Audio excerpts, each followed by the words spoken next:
네, 정치 현장에서 한 걸음 떨어져 보다 객관적이고 분석적인 시선으로 정치권의 쟁점을 들여다보겠습니다. 정치외전 조혜진 전 국민의힘 의원, 홍익표 전 더불어민주당 의원 두 분 나오셨습니다. 어서 오십시오. 반갑습니다. 반갑습니다. 네, 안녕하세요. 네, 오늘 그 민주당의 당의 정체성이 이슈로 부상을 했습니다. 바로 이재명 대표가 민주당은 진보가 아니라 중도 보수라고 언급을 했기 때문인데요. 이 언급에 대해서 한쪽에서는 중도 보수가 맞다. 아니면 다른 한쪽에서는 혼자 당의 정체성을 규정하는 건 월권이다. 이 당내에서도 이렇게 엇갈린 반응이 나왔습니다. 현재 상황에서 이재명 대표의 중도 보수 선언, 그 배경에 이제 좀 관심이 모아지고 있습니다. 홍 의원님부터 좀 들어볼까요? 네, 아마 제가 보기에는 국민의힘이 보수 정당으로서 제 역할을 하지 못하니까 네. 민주당이 보수층까지 어떤 아우르는 포괄하는 그런 정당으로 가야 되는 거 아니냐 그런 얘기인 것 같은데요. 근데 현 시점에서 사실 이 논쟁은 큰 의미가 없습니다. 대한민국에서는 딱히 보수 정당, 진보 정당 이렇게 구분하기가 좀 애매한 게요. 네. 정치학적으로 얘기하면 이걸 흔히 캐치올 파티란 말이 있어요. 그러니까 국민적 대중정당이라고 하죠. 네. 그러니까 유럽 같은 경우에는 예를 들면 사회민주당이라든지 노동당이라든지 특정 정당을 계급적 기반을 또는 계층적 기반한 정당이지만 우리나라하고 미국 같은 경우에는 계급적 기반을 하고 있는 게 아니라 그냥 모든 국민의 다수의 지지를 받는 것을 목표로 하는 캐치올 파티 정당입니다. 그래서 네. 국민적 대중정당이고 민주당은 그런 측면에서는 중산층과 서민을 대변하는 중도 개혁 정당이라는 표현이 가장 적합한 지금까지 우리 당의 어떤 합의된 입장이거든요. 그래서 네네. 저는 그 입장에서 큰 변화를 줄 이유도 없고 뭘 바꿀 이유도 없다라고 생각을 합니다. 우리 입장에서는 왼쪽에 있는 분들도 우리의 지지가 필요하고 또 오른쪽에 있는 분들의 일부도 또 우리의 지지가 필요한 그런 정당, 그래야만 집권이 가능하기 때문에 우리가 진보를 다 떼내고 보수 정당으로 간다, 이것도 웃긴 얘기고 또 민주당이 또 진보 정당이냐, 그렇지도 않습니다. 않기는요. 그래서 저는 중도냐 진보냐 보수냐 이런 걸 갖고 지금 다시 당내에 괜히 논란을 불러일으킬 필요는 없다, 이렇게 생각합니다. 네네. 민주당은 중도 개혁이다라고 네, 말씀하시죠. 중도 개혁, 국민적 대중정당이고 노선은 중도 개혁 노선이다. 이제 포괄적 정당을 표방하는 네. 민주당이다. 느닷없이 예. 좀 이념을 좀 표방하는 그런 중도 보수 이 단어를 썼기 때문에 그 배경에 이제 관심이 쏠리는 것 같습니다. 심각한 말이긴 한데 깊이 생각하고 한 말은 아닌 것 같아요. 그런데 문제는 이런 유형의 화두, 이슈를 다른 데서도 굉장히 본인이 무게 있는 자리인데 국회 네. 다수당의 대표고 압도적 다수당의 대표고 유력한 대선이 언제 치르든 간에 유력한 대선 주자인 그 입장에서 보면 그런 기준에서 보면은 실망스러울 정도로 깊이 생각하지 않고 계속 이제 이슈를 던지는데 최근까지는 정책적으로 이슈를 던졌거든요. 네. 그런데 이제 깊이 생각하지 않고 상황에 따라서 또는 적극적인 어떤 이해 판단에 따라서 막 하다 보니까 결국은 일관성을 못 지키고 왔다 갔다 이 말 했다가 뒤집었다가 다시 또 뒤집었다 이렇게 하게 되는데 급기야 이제는 당의 정체성 문제까지 그 위에 올려놓고 이렇게 네. 그렇게 하는 상황이 되어버려서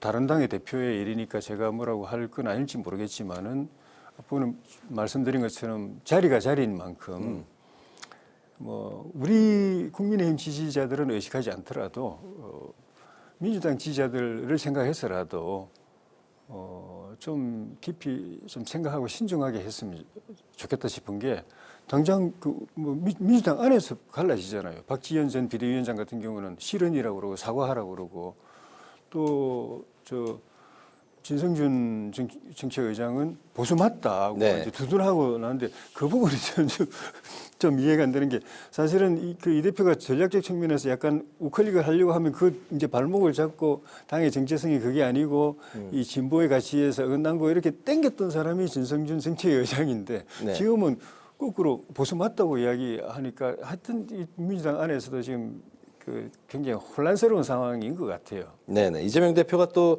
국민의힘을 가리켜서는 이 사람들은 보수가 아니다 이런 언급도 했는데 이 부분은 좀 어떻게 코멘트하실까요? 뭐 본인이 좀 전에 말씀드린 그런 정치 필요에 의해서 이렇게도 이런저런 이슈를 던져보는 게 괜찮은데 왜 남의 당까지 정체성까지 건드리냐, 자기 당의 정체성 건드리는 건 모르겠는데 네.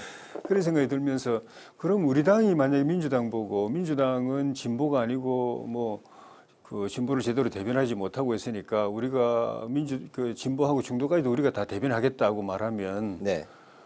그 민주당은 뭐 듣기 좋을까요? 그러니까 너무 나간다. 이 타임에서 한번 좀 이제 좀 냉각기를 자기 냉각기를 좀 가질 필요가 있다. 이 대표는 그런 알겠습니다. 생각이 들게 만드네요. 뭐 이 발언이 뭐 큰 의미 부여를 할 필요는 없다고 말씀하셨으니까 뭐 다음 이슈로 넘어갈까요? 네, 알겠습니다. 중도 보수 이제 선언 이후에 이재명 대표가 최근에 상속세, 소득세까지 이제 개편을 예고했습니다. 또 추경에서는 소비 쿠폰 대신에 청년 일자리도 언급을 했는데 청년 일자리는 최근에 이제 정치권의 화두로 떠오르고 있는 정년 연장과는 좀 상충되는 충돌하는 부분이 있는 지점인데요. 어쨌든 이제 그런 가운데 25만 원 지역 화폐를 이제 포기한다고 하더니 소비 쿠폰으로 이름만 바꿨다. 이게 또 여당의 비판이 나왔습니다. 진정성이 이제 안 보인다는 건데 내일 국정협의회가 이제 열리게 됩니다. 이 추경이 이 자리에서 좀 어떻게 뭐 결론 비슷하게 나올 수 있을까요?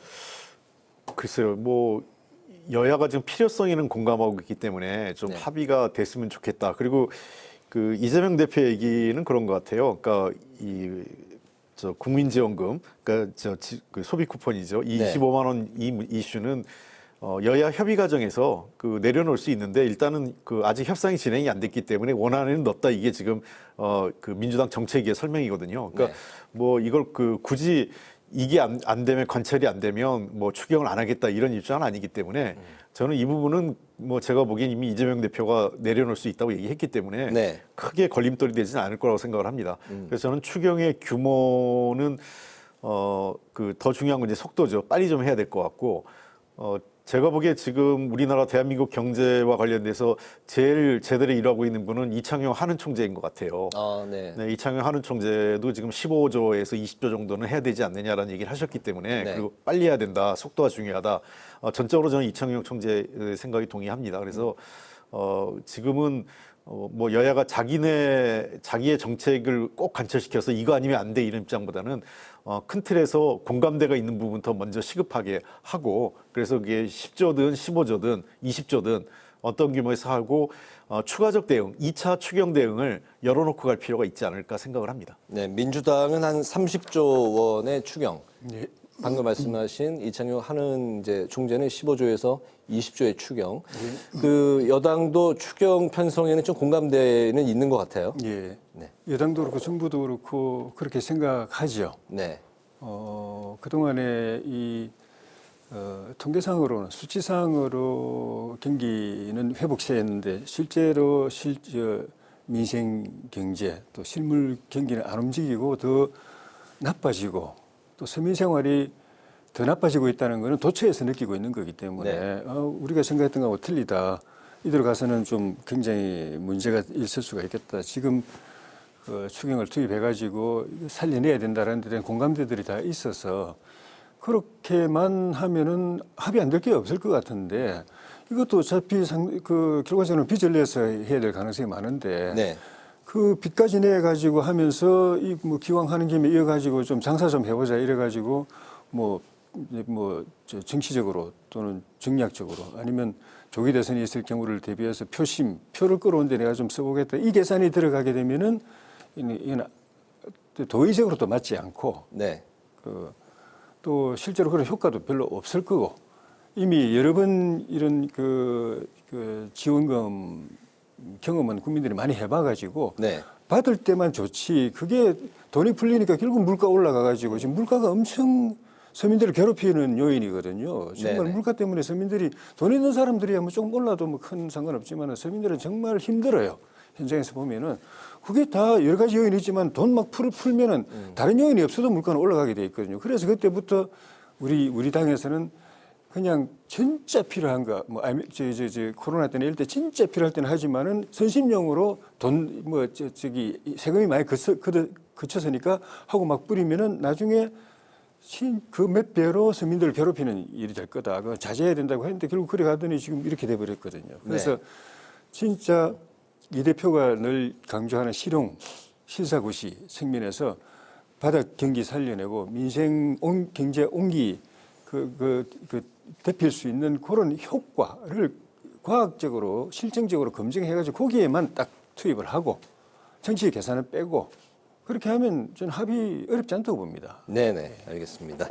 내일 그 국정협의회가 어떻게 흘러갈지 좀 지켜보기로 하고요. 내일 오전에는 윤석열 대통령의 형사재판, 오후에는 탄핵 심판 10차 변론이 열립니다. 최종 마지막 변론이 될 가능성이 높다는 이제 관측이 나오고 있는데 그런 상황에서 이제 어제 변론에서 윤 대통령 측의 이제 변호사가 검찰 조서가 증거로 이제 공개되는 상황에서 도중에 이제 퇴정을 하는 상황이 이제 발생을 했었습니다. 막바지 탄핵 심판 전망 오늘 좀 홍익표 의원님부터 들어볼까요? 예.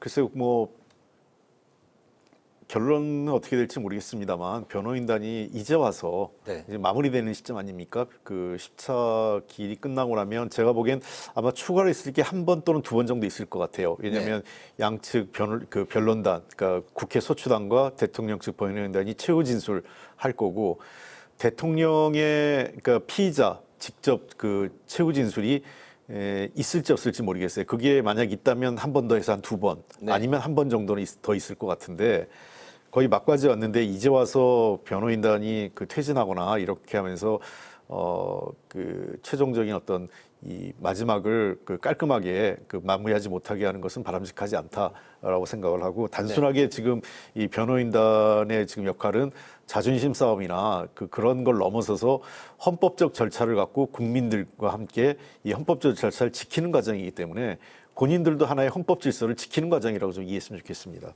또 대통령이 무슨 선거 전 하야 가능성은 있다고 생각하지 않습니다. 이미 윤석열 대통령 스타일상 이미 정면 돌파를 선언을 했던 바이고 아마 이번 과정에서도 끝까지 아마 본인은 자신의 무죄를 그 주장하면서 그 항전하지 않을까. 그리고 지지층에게 호소할 가능성이 높기 때문에 중도 사퇴하거나 하야하거나 이러진 않을 것 같다 이렇게 생각을 합니다. 네, 직무 정지 중에 사퇴가 과연 가능한 것이냐, 뭐 이런 이제 여러 가지 뭐 그 논박들도 나오고 있는데 하야 가능성을 포함해서 탄핵 정국의 이제 막판에 좀 그 전국 전망을 어떻게 바라보고 계십니까?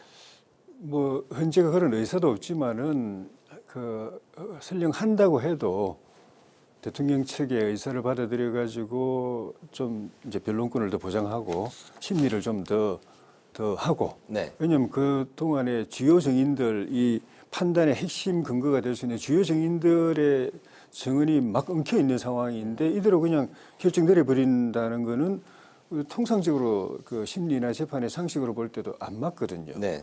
전체적으로 볼 때 어떤 그 사실 그 규명이나 어떤 그 법적 판단 이런 것이 하나의 흐름을 이루었을 때 딱 물론 이제 그 쌍방이 합의하는 경우는 없지만은 네. 그래도 객관적으로 봤을 때 그 흐름이라는 게 보이는 것이니까 그럴 때 이제 변론 종결하고 특히 이제 쌍방 그 당사자들 의견 들어서 충분히 다 했냐 할 말 다 했냐 또 시간 안 줘도 되겠냐 그러고 이제 결정하는 게 일반적인데 네. 시작부터 끝까지 계속 이렇게 변론권 제대로 보장 안 해주고 또 증인 뭐 제대로 안 불러주고 그 신청한 전체적인 과거에 이제 비교하면은 뭐 한 3분의 1도 안 되는 그런 증인들만 가지고 결론 내리고 그 증인들마저도 지금 계속 말이 왔다 갔다 해서 그 좀 믿을 수 없는 상황인데 그러면 좀 더 규명해야 되는데 그냥 끝내려고 하니까 이제는 그 이후에 어떤 말씀 있었던 것처럼 이제 결론이 어떻게 나더라도 그 이후 과정이 사회적으로는 국가적으로 굉장히 걱정되는 상황이어서 그에 대한 대비 뭐 헌재가 그거를 의식해서 그런 후유증이 없도록 마무리를 잘할 걸 기대하는 거는 이미 떠난 것 아닌가 싶고 정치권이나 또 국민들이 그걸 걱정하면서 어떤 그 이후에 국가가 더 이상 혼란에 빠지지 않도록 어떻게 할 것인가를 다들 고민하고 뜻을 모아야 되는 그 단계로 지금 가고 있지 않나 싶습니다. 알겠습니다. 한 주 정도 더 다음 주 이제 진행이 된다고 해도 3월 중순까지는 선고가 나올 것 같다는 뭐 그 전망이 많이 나오고 있습니다. 예, 아마 그래서 현재로선 보통 이제 헌재가 금요일 날 선고를 지금 해왔기 때문에 금요일을 보면 7일, 14일, 21일 이렇게 3일이 있어요. 네. 아마 14일을 기준으로 해서 앞뒤로 될 가능성이 높지 않냐 기준으로 해서요. 그러니까 14일이거나 아니면 빠르면 7일, 늦으면 21일 이렇게 될 것 같습니다. 7, 14, 21이 유력하다. 예, 14일이 가장 유력해 보이는데요. 현재로서는 네네. 14일을 기준으로 해서 앞뒤로 있을 것 같다. 아마 그 도리어 이제 주변 법조계에서는 14, 21을 많이 보는 사람도 있더라고요. 알겠습니다. 이런 가운데 명태균 특검법이 다음 주에 처리될 예정인데요. 그런데 이제 탄핵 선고 전에 현재 진영 대립이 굉장히 그 첨예한 상황에서 재표결 이탈표를 기대할 수 있겠느냐. 먼저 그 전에 최상목 권한대행이 이제 거부권을 행사하느냐도 이제 관건이겠지만 명태균 특검법이 이제 앞으로 또 뚜껑이 열리게 되면 이게 전국에 미칠 영향 좀 어떻게 보시는지 뭐 조혜진 의원님부터 들어볼까요? 만약에 이제 특검이 야당 주도로 임명이 돼서 수사를 해서 정치적으로 활용을 하기로 작심하고 덤벼들면은 뭐 효과는 있을 수가 있겠죠. 대선 국면에서. 근데 냉정하게 객관적으로 봤을 때 수사할 거는 제가 볼 땐 별로 없을 것 같아요. 아, 수사할 게 별로 없다. 예. 네. 원래는 이제 아시는 것처럼 뭐 검찰 수사가 제대로 안 됐을 때 특검을 보충적으로 하는 것인데 네.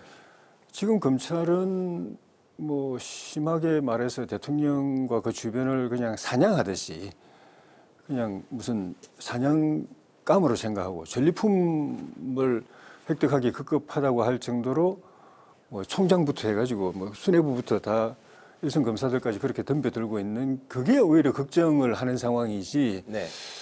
뭐 검찰이 대통령 봐주네 이런 걸 걱정할 상황이 전혀 아니거든요. 거기다가 중앙지검의 그 유능한 또 검사들을 또 탄핵이 돼 있고. 예, 아니요. 유능한 검사들을 또 창원지검에 파견해가지고 네네.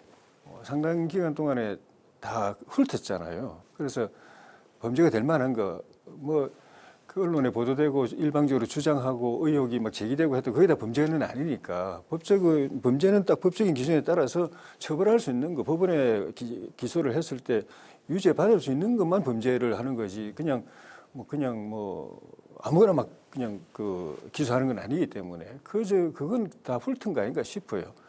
그런 상황인데 이제 특검을 한다고 그러니까 특검하면 검찰은 물론 이제 가능성이 전 높게는 안 보지만은 검찰은 제일 싫은 게 특검이잖아요. 그러니까 다시 이제 사건을 중앙지검에 가져와 가지고 직접 한다고 그러는데 제가 볼 때는 그냥 좀 더 노력하는 모습, 특검 여론을 좀 이제 잠재우려고 좀 노력하는 모습을 보이는 거지 거기서 뭐가 나올 걸 기대하고 하진 않는 것 아닌가. 해봐야 뭐 김건희 여사를 소환한다든지 뭐 그런 모양만 보여줄 뿐이지 네. 실제 그 지금까지 수사에서 나온 거 이상으로 새로운 걸 만들어내기는 어렵지 않을까 하는 생각이 들고 그래서 저 명태균 특검도 동력이 별로 없다. 통과되기 자체가 쉽지가 않을 것 같다고 보여지네요. 이번에 그 통과 여부부터 좀 판도라의 상자라고도 이제 불리는데 네. 홍 의원님은 어떻게 보십니까? 그 어쨌든 이런 상황으로 처해진 것, 그러니까 일단은 검찰의 수사가 지지부진하면서 다시 특검론이 부상을 한 거 아니겠습니까? 네. 가장 큰 책임이 큰 것은 검찰이다 이렇게 생각을 합니다. 왜냐하면 이 명태균 게이트 사건은 크게 보면 세 가지 이 부분으로 나뉘어요. 첫 네. 번째는 김영선 의원과 명태균 씨 간의 이제 불법 정치자금 문제. 그리고 두 번째는 명태균 씨가 연루돼 있는 예를 들면 지금 뭐 아직 확정된 건 아니지만 오세훈 서울시장, 그다음에 홍준표 대구시장 등등 여러 지금 여권 관련 인사들의 관련된 불법 여론조사. 네. 그다음에 세 번째는 윤석열, 김건희, 그러니까 대통령 부부죠.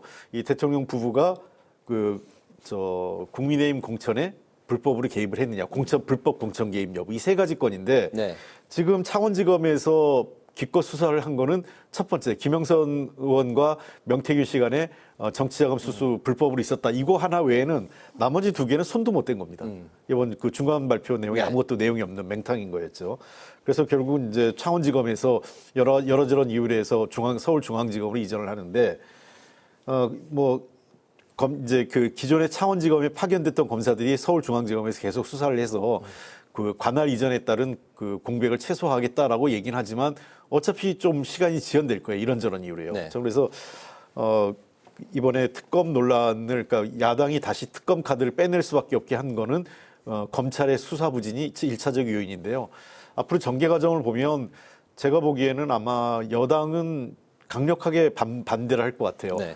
왜냐하면 여권 내 주요 만약에 이제 대선이 있다면 대선이 있든 없든 간에 주요 정치인들, 중진 정치인들이 많이 연루돼 있다라는 게 지금 안팎으로 지금 소문이 나 있기 네. 때문에 그분들이 수사받는 상황을 만들진 않으려고 한다면 결국은 이번에도 본회의는 야당 단독으로 처리되고 여당은 반대하고 또 그 정부에서 권한대행이 거부권을 행사하고 또 제의 요구하면 본회의에서 부결되는 이런 현재로서는 그런 과정을 밟을 가능성이 높다라는 측면에서 글쎄요 민주당도 이러면 어떻게 정치력을 발휘하는 게 좋을지 만약에 꼭 그 검찰에 맡기는 게 바람직하지 않다면 검찰 수사가 특검을 한다 하더라도 법 통과되고 정부에서 한 보름 정도 네. 가지고 있고 그다음에 이후에 또 그 특검 구성하는 시간이 또 한 보름에서 한 달 걸린다고 하면 만약에 조기 대선이 있다면 조기 대선 이후에 특검을 실시하는 조건으로